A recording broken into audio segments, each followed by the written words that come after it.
সকালবেলায় কিন্তু এনডিএর বৈঠকে যোগ দিতে এনসিপিআই সাংসদরা তারা একে একে পৌঁছে গিয়েছেন। আর আজকে কিন্তু দিল্লিতেই তৃণমূল ত্যাগী বিদ্রোহী সাংসদদের সঙ্গে মুখ্যমন্ত্রী শুভেন্দু অধিকারী তিনি বৈঠক করবেন। তার আগে গতকাল প্রধানমন্ত্রীর সঙ্গে দেখা করতে গিয়েছিলেন সুদীপ বন্দ্যোপাধ্যায়, কথা হয়েছে তাদের মধ্যে। প্রধানমন্ত্রী পৌঁছে গিয়েছেন এনডিএর বৈঠকে। কিরেন রিজিজুর সঙ্গে রয়েছেন, দেখতেই পাচ্ছেন।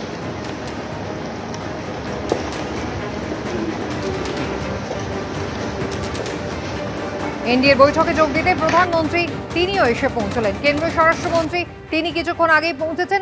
এই ছবি হচ্ছে গতকালের, যখন প্রধানমন্ত্রীর সঙ্গে দেখা করেন সুদীপ বন্দ্যোপাধ্যায়।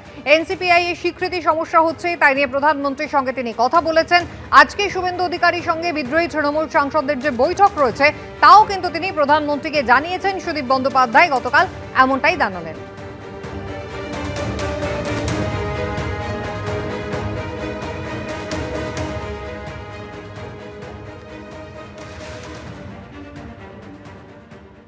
মুখ্যমন্ত্রী আসছেন, আগের সপ্তাহে আসার কথা ছিল, কিন্তু গত সপ্তাহে আমি এসে উঠতে পারিনি। তখন উনি বলেছিলেন যে লিডার অফ দি পার্টিকে ছাড়া মিটিং করা ঠিক নয়। কালকে মূলত প্রত্যেক সাংসদেরই এলাকায় নানাবিধ সমস্যা দেখা দিচ্ছে।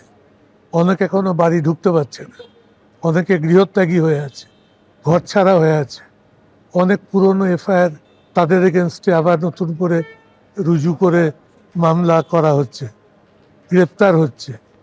এই সমস্ত বিষয়গুলো নিয়ে একটা বিস্তারিত আলোচনা করে একটা কাজের পরিবেশ ফিরিয়ে আনতে হবে। আর ইতিমধ্যে ডিলিমিটেশনের স্টেটের কাজ সম্পূর্ণ হচ্ছে, পুরসভাগুলোর নির্বাচন সামনে এগিয়ে আসছে। সব কিছু বিষয়গুলো নিয়ে কালকের বৈঠক যথেষ্ট গুরুত্বপূর্ণ। বৈঠকের দিকে অবশ্যই আমাদের নজর থাকবে। তবে অ্যাকাউন্ট ফ্রিজ মামলায় অস্বস্তি কিন্তু থেকেই গেল কালীঘাট তৃণমূলের, কারণ সুপ্রিম কোর্টে গিয়েও তারা স্বস্তি পেল না। দল চালাতে ফ্রিজ হওয়া অ্যাকাউন্ট থেকে কি দৈনন্দিন খরচের টাকা তোলা যাবে, তা নিয়ে ইডির বক্তব্য জানতে চেয়েছে সর্বোচ্চ আদালত।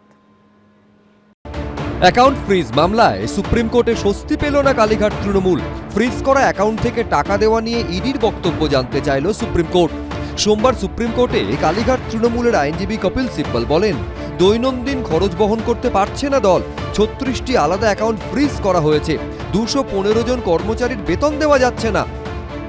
অ্যাকাউন্ট ফ্রিজ হওয়ার নিশ্চয়ই যথেষ্ট যুক্তিগ্রাহ্য কারণ রয়েছে। আর আমরা তো বারবার বলেছি, যেটা দেখা দরকার যে সরকারি টাকা বেআইনিভাবে অ্যাকাউন্টে গেছে কিনা, বালি, কয়লা, গরু, ডোলোমাইট, পাথর, এ সমস্ত কিছুর টাকা গেছে কিনা, এক্সটর্শনের টাকা গেছে কিনা। তো স্বাভাবিকভাবে এগুলো আমাদের আশঙ্কা। এগুলোর কম্পিটেন্ট অথরিটি ইডি। আর রায় যতটুকু শুনেছি সেটা হচ্ছে যে ইডির সাথেও কথা বলতে হবে এবং সব পক্ষের সাথে কথা বলতে হবে। তো নিশ্চিতভাবে আমাদের সাথেও আমাদের মতামত জানতে চাওয়া হবে, আইনজীবীদের সঙ্গে কথা বলতে হবে। কালীঘাট তৃণমূল সূত্রে দাবি, তাদের মোট 5টি ব্যাংক অ্যাকাউন্ট ও 31টি ফিক্সড ডিপোজিট রয়েছে। এগুলিতে 1000 কোটিরও বেশি টাকা রয়েছে। ফিক্সড ডিপোজিট ভাঙলে সেই টাকা জমা হবে ফ্রিজ হওয়া অ্যাকাউন্টেই। এর মধ্যে অনেক ফিক্সড ডিপোজিট করা হয়েছিল ইলেকটোরাল বন্ডের টাকা দিয়ে। তৃণমূল তো এখন নির্মূল হয়ে গেছে। তৃণমূলের লড়াইটাই হচ্ছে এখন ওই 13-14টা নাকি শুনেছি ওদের অ্যাকাউন্ট আছে, আর ওর মধ্যে কয়েক হাজার কোটি টাকা পড়ে আছে। ওর দখলটা কে নেবে সেই নিয়ে লড়াই। অন্যায় যে হয়েছে, অর্থনৈতিক অন্যায় হয়েছে, এটা নিয়ে তদন্ত চলছে। অর্থনৈতিক যে তদন্ত চলছে, তছরূপের তদন্ত, এয়ারলাইন্সকে দেওয়ার তদন্ত, বাড়িটা নিয়ে তদন্ত, বা বিভিন্ন যে আরো অনৈতিক কাজকর্ম হয়েছে, এটা যেহেতু সাবজুডিস ম্যাটার, সুতরাং এটা কোর্ট এবং তদন্ত সংস্থা দেখবে। ইতিমধ্যেই তৃণমূলের একাধিক ব্যাংক অ্যাকাউন্টে ডেবিট ফ্রিজ করে দেওয়া হয়। ইসিআইআর দায়ের করে তদন্তে নেমে অ্যাকাউন্টের সমস্ত টাকায় ফ্রিজ করে দেয় ইডি। এ নিয়ে কলকাতা হাইকোর্টে দ্বারস্থ হয় কালীঘাট তৃণমূল। 10ই জুলাই অ্যাকাউন্ট ফ্রিজ সংক্রান্ত মামলায় কলকাতা হাইকোর্টে দ্বারস্থ হয় ব্যাংক কর্তৃপক্ষ। সেই সময় কয়েকটি শর্ত বেঁধে বিচারপতি সৌগত ভট্টাচার্য নির্দেশ দেন, দৈনন্দিন কাজ ও মামলার খরচের জন্য 3টি অ্যাকাউন্ট ব্যবহার করা যাবে। তবে অ্যাকাউন্টগুলি পরিচালনার ভার কালীঘাট তৃণমূলের হাতে থাকবে না, সেগুলি পরিচালনা করবেন আদালতে নিয়োগ করা একজন স্পেশাল অফিসার। এরপর জল গড়ায় সুপ্রিম কোর্ট অবধি। সোমবার সেই মামলাতেই ইডির বক্তব্য জানতে চাইল সর্বোচ্চ আদালত। মহামান্য বিচারপতিরা যথেষ্ট এই সংবেদনশীল মামলা সহানুভূতির সঙ্গে কর্মীদের প্রতি সহানুভূতির সঙ্গে বিষয়টি শুনেছেন এবং ইডিকে তারা বলেছেন যে যাতে দৈনন্দিন খরচ এবং কর্মীদের এটা কি করা যায় সেটা দেখুন, সেটা পরের দিন বোধহয় ইডির তরফ থেকে ইডির বক্তব্য জানানো হবে।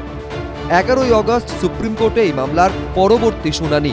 বিজেন্দ্র সিংহ, আশাবুল হোসেন, ব্রতদীপ ভট্টাচার্য, এবিপি আনন্দ। এবিপি আনন্দ, এগিয়ে থাকে, এগিয়ে রাখে।